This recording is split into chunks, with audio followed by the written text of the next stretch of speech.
And from NBC News World Headquarters in New York, this is NBC Nightly News with Brian Williams. Substituting tonight, Campbell Brown. And later, an Olympic champion sharing his passion for sailing with the disabled. He is making a difference.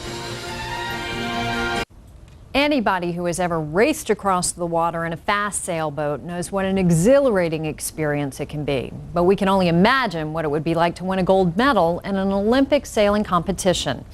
Now, one man who actually did just that has taken all the skill and determination he put into his sailing career and turned it toward helping people with disabilities experience the thrill of wind and water. Here's NBC's Roger O'Neill with tonight's Making a Difference. Easy just isn't a word the disabled use very much. Nothing is easy when you're in a chair or when you're blind. But Karen Mitchell knows legs aren't needed to walk the waves. I forget about my disability. And Janice Bartleson doesn't need eyes to see the wind. They keep saying, do it by feel, do it by feel.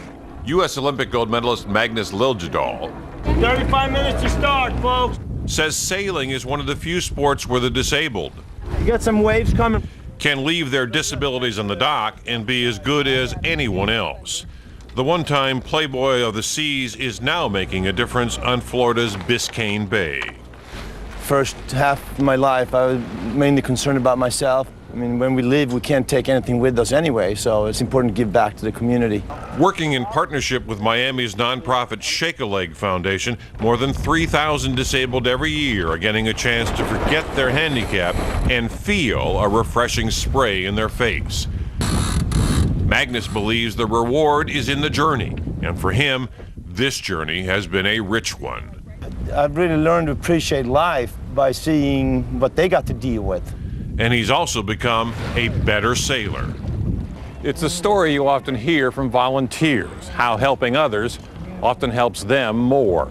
It reawakens our senses, often dulled over time because, for the able-bodied, we take those senses for granted. On the dock, all seem to relish the chance to get their feet wet. It gives me a feeling of independence and freedom. I feel like free from my wheelchair. Which is why a saying on Biscayne Bay seems so appropriate: sailing past challenges to open horizons. Roger O'Neill, NBC News, Miami. And if you know someone in your community who is making a difference, we'd like to